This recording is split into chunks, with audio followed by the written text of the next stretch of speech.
तो स्टूडेंट्स, आज हम लोग सेल स्ट्रक्चर एंड फंक्शन का पार्ट 2 शुरू कर रहे हैं। फर्स्ट पार्ट में हमने डिस्कस किया है general terms related to cell, discovery of cell, Robert Hooke. The credit goes to Robert Hooke, who discovered cell while he was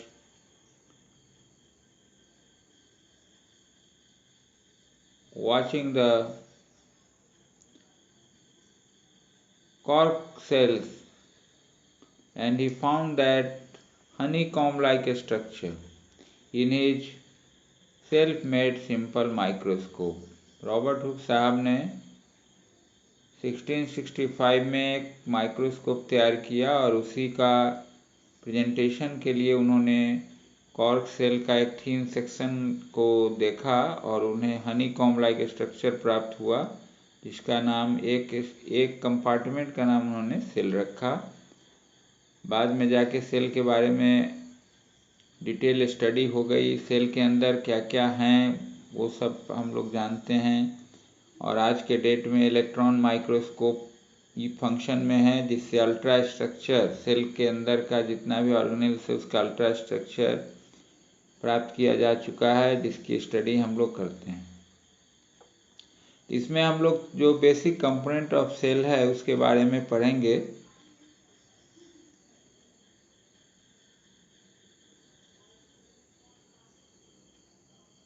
Each organ in the living organism perform different functions such as digestion, assimilation and absorption. मैं आपको बताया था कि जितना भी organ है living system में, वो प्लांट हो, एनिमल हो, इवन यूनिसेलुलर हो, अमीबा हो।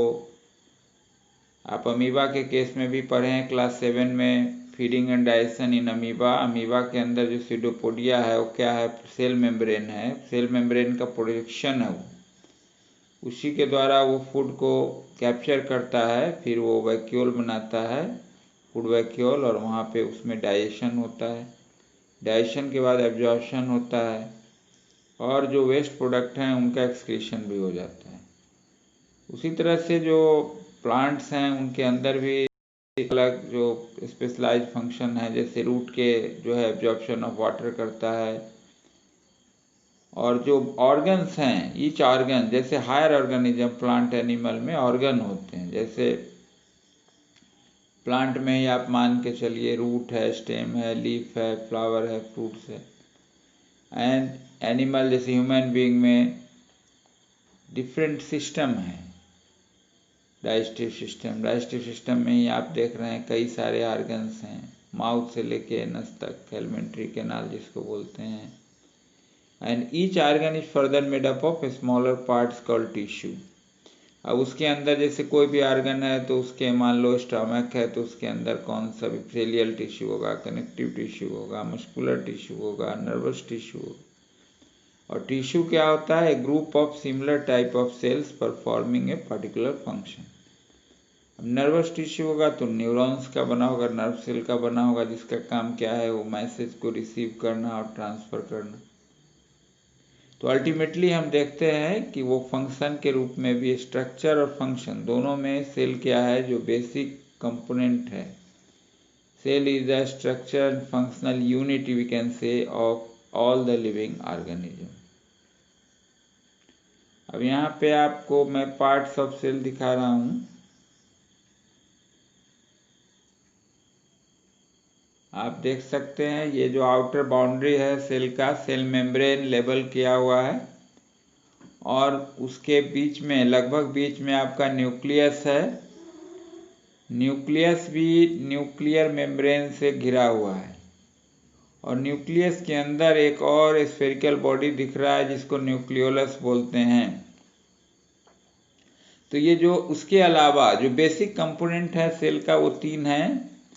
सेल मेम्ब्रेन या प्लाज्मा मेम्ब्रेन भी उसको बोलते हैं, nucleus, and in between the cell membrane and nuclear membrane और nucleus there is a viscous jelly like fluid. एक विस्कस फ्लूइड होता है जिसको बोलते हैं साइटोप्लाज्म। और इस साइटोप्लाज्म के में बहुत सारे अदर ऑर्गेनेल्स, जैसे आप देख रहे हैं एक दो वैक्यूल भी हैं, राइबोसोम्स दिख रहे हैं, इंडोप्लाज्मिक रेटिकुलम में दिख रहा है स्मूथ ईआर और रफ ईआर। जो रफ ईआर होता है उसके ऊपर राइबोसोम अटैच होते हैं, ऊपर के क्लास में आप पढ़ेंगे। और सेंट्रोसोम आपको दिख रहा है न्यूक्लियस के पास, ये सेल डिवीजन में काम आता है। गोल्जी बॉडी है, इसका काम पैकेजिंग में होता है, पैकेजिंग एंड ट्रांसपोर्ट में। माइटोकॉन्ड्रिया, इसको आप पढ़ते हैं power house of the cell, क्योंकि यहाँ पे जो सेल के अंदर जो ऑक्सीडेशन होता है वो कंप्लीट ऑक्सीडेशन माइटोकॉन्ड्रिया के अंदर होता है। तो इस तरह से कई ऑर्गेनेल्स आपको इस डायग्राम में देख पा रहे हैं आप। लेकिन जो बेसिक स्ट्रक्चर यहाँ पे हम लोग को पढ़ना है इस क्लास में वो है कि आपका सेल मेम्ब्रेन या plasma membrane, nucleus and cytoplasm.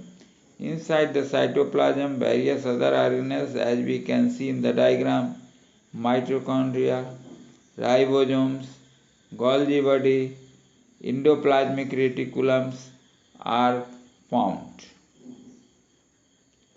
अब यहाँ पे हम लोग देखते हैं सेल मेम्ब्रेन के लिए, the cytoplasm and nucleus are enclosed within the cell membrane, also called the plasma membrane. cytoplasm और even न्यूक्लियस, जितने भी ऑर्गेनेल्स हैं सेल के अंदर, वो सभी एक बाउंड्री नुमा स्ट्रक्चर, मेम्ब्रेनस स्ट्रक्चर से घिरे होते हैं, जिसको हम लोग सेल मेम्ब्रेन या प्लाज्मा मेम्ब्रेन के नाम से जानते हैं। It is living part of the cell, thin, delicate and elastic. ये लिविंग पार्ट ऑफ सेल होता है, पतला होता है और बहुत डेलिकेट होता है। This membrane separate cells from one another and also the cell from the surrounding medium. अब जैसे टिश्यू के अंदर तो एक ग्रुप ऑफ सेल्स हैं, तो ये सेल मेम्ब्रेन प्लाज्मा मेम्ब्रेन दूसरे सेल से भी इसको अलग करता है और सराउंडिंग मीडियम से भी अलग करता है। Now it is selectively permeable. आप बुक में पढ़ेंगे कि इट इज पोरस, लेकिन मैं बताया था आपको कि प्लाज्मा मेम्ब्रेन जो है वो सेलेक्टिवली परमिएबल है। वो सभी सब्सटेंस को न आने देता है न जाने देता है, वो लिमिटेड सब्सटेंस को अपने अंदर आने भी देता है और जाने भी देता है, और ऐसे मेम्ब्रेन को हम लोग बोलते हैं सेलेक्टिवली परमिएबल मेम्ब्रेन। चूंकि ये आउटर मोस्ट बाउंड्री है, इसलिए ये सेल को शेप प्रदान करता है, this give shape to the cell. In addition to the cell membrane an outer thick layer in cells of plants. Plants के केस में सेल मेम्ब्रेन के अलावा एक और थिक रिजिड लेयर होता है जिसको हम लोग सेल वॉल बोलते हैं। ये एनिमल सेल में नहीं होता है। This additional cell wall surrounding the cell membrane is required by the plant for protection. अब है कि क्यों, क्या आवश्यकता है कि सेल वॉल प्लांट सेल में होता है? इसलिए कि वो सेल एंड प्लांट सेल को एक्स्ट्रा प्रोटेक्शन प्रोवाइड करता है against variations in temperature, high wind speed and atmospheric moisture. We know that plants cannot move from one place to another, so they cannot move in the adverse climatic condition. So they have to face all the climatic variations in temperature or wind speed, anything. So nature has provided additional layer over the cell membrane, and that is called the cell wall. Plants इधर से उधर नहीं जा सकते हैं, वो fix होते हैं कहीं खास जगह पे, एक जगह पे स्टेशनरी होते हैं। वर्षा हो, गर्मी हो, तेज हवा का झोंका हो, सभी को उन्हें टॉलरेट करना पड़ता है, और इसीलिए उनके सेल जो हैं उसमें सेल मेम्ब्रेन के अलावा एक और लेयर है जिसको हम लोग सेल वॉल के नाम से जानते हैं।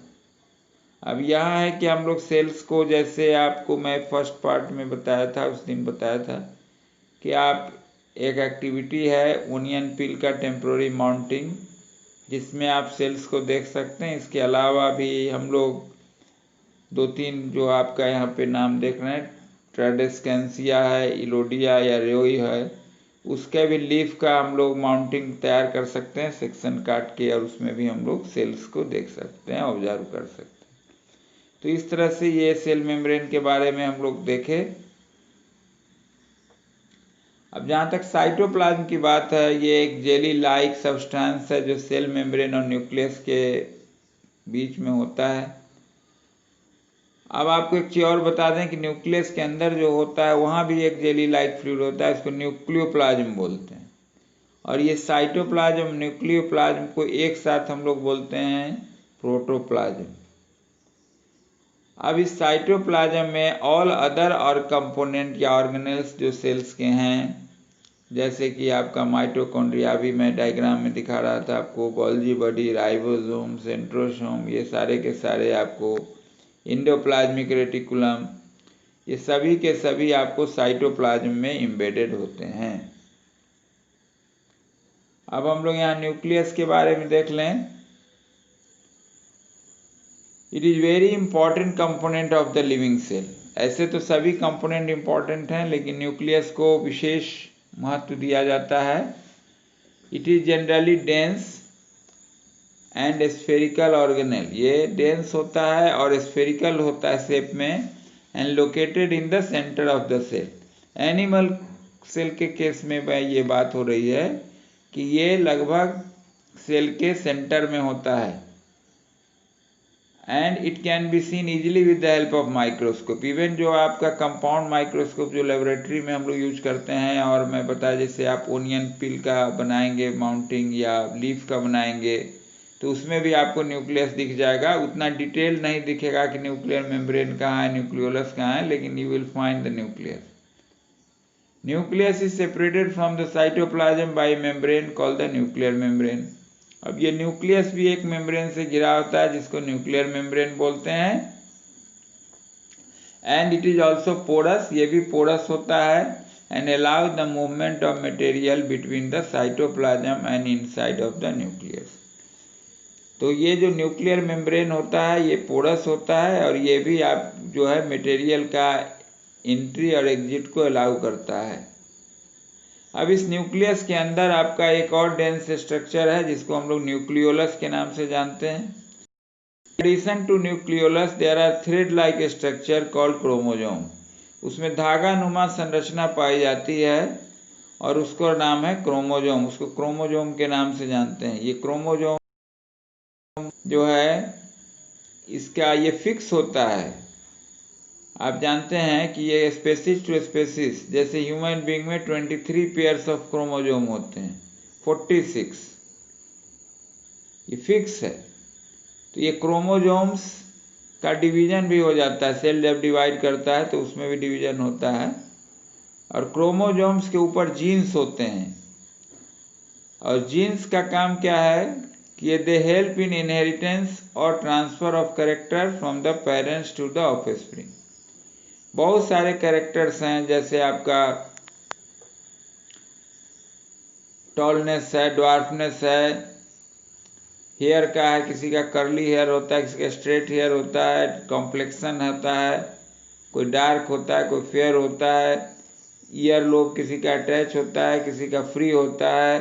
तो बहुत सारे ऐसे जो ट्रेट्स हैं और ये जो लक्षण हैं, यू कैन से कैरेक्टर्स हैं, ये पेरेंट से ऑफ स्प्रिंग में, मतलब मदर से और फादर से उनके बच्चों में आता है, और this is called the hereditary character, और ये जीन्स के द्वारा आता है। And genes are located on the chromosomes and chromosomes are found inside the nucleus. तो इस हिसाब से भी न्यूक्लियस काफ़ी इम्पोर्टेंट है।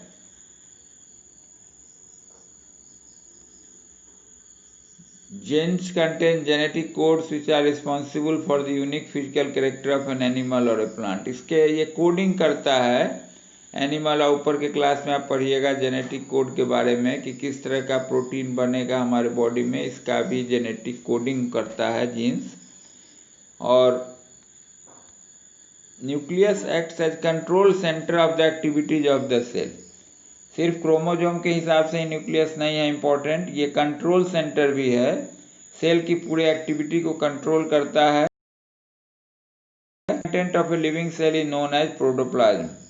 It include the cytoplasm and the nucleus. अभी मैं आपको बताया कि सेल के अंदर पूरा जो कंपोनेंट होगा साइटोप्लाज्म और न्यूक्लियोप्लाज्म या न्यूक्लियस पूरा का पूरा मिला करके हम बोलते हैं प्रोटोप्लाज्म।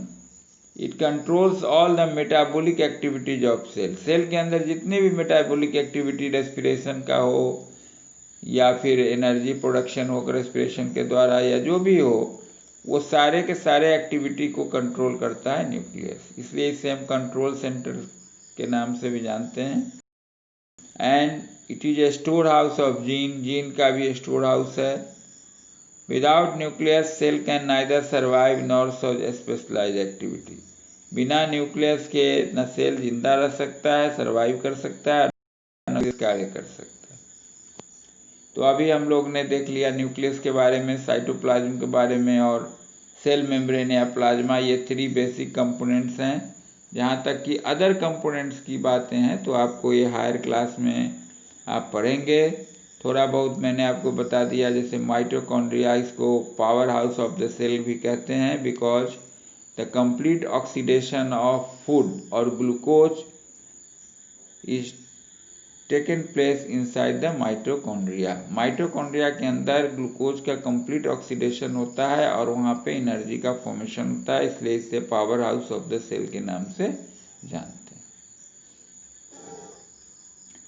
अब यहाँ पे हमें पढ़ना है, ये आप प्लांट सेल और एनिमल सेल का कंपैरिजन है, आप देखेंगे। ये आप देखिए, ये आप देख सकते हैं सेल वॉल। प्लांट सेल में सेल वॉल है, एनिमल सेल में सेल वॉल नहीं है। दूसरा चीज आप देख लीजिए वैक्यूल। वैक्यूल प्लांट सेल में बहुत बड़ा है और एनिमल सेल में बहुत छोटा छोटा है और उसकी संख्या कम है। फिर आप न्यूक्लियस को देख लीजिए, एनिमल सेल में न्यूक्लियस लोकेटेड है, जबकि प्लांट सेल में ये पेरीफेरी पर है, बगल में है।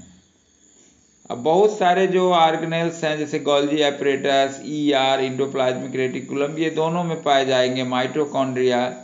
लेकिन एक प्लास्टिड्स होता है जिसके अंदर क्लोरोप्लास्ट होगा और क्लोरोप्लास्ट के अंदर क्लोरोफिल होगा जो कि फोटोसिंथेसिस में हेल्प करता है। That is the site of photosynthesis in green plants. ये आपके एनिमल सेल में नहीं होता है। तो ये प्लांट सेल और एनिमल सेल का जो डिफरेंस है आप डायग्राम में देख पा रहे होंगे कि सेल वॉल प्लांट सेल में है, एनिमल सेल में नहीं है। दूसरा चीज मैं बताया, vacuoles is large in case of plant cell, in animal cell it is very small. Nucleus is almost centrally located in animal cell, but in plant cell it is located at the periphery. And another difference is that in plant cell plastids are present which are lacking in the animal cell. अब इसी को हम अगर words में देख लें तो animal cell, in animal cell only cell membrane or plasma membrane is present. In plant cell there is a thick cell wall in addition to the cell membrane. First point है। Second में आप लिखेंगे, समझ लीजिए, the nucleus is located, जो अभी मैं बताया था, almost in the centre of the cell, और प्लांट सेल में it is located in the periphery of the cell. Plastids are not present. In case of animal cell, plastids are not present. In plant cell, plastids are present. And in animal cell, vacuoles are small and few. Vacuoles बहुत छोटे होंगे और कम संख्या में होंगे। And plant cell vacuoles are large and many. और plant cell में vacuoles का साइज बड़ा होगा और संख्या में भी ज़्यादा होंगे। तो इस तरह से we have finished this chapter, cell structure and function. And thank you.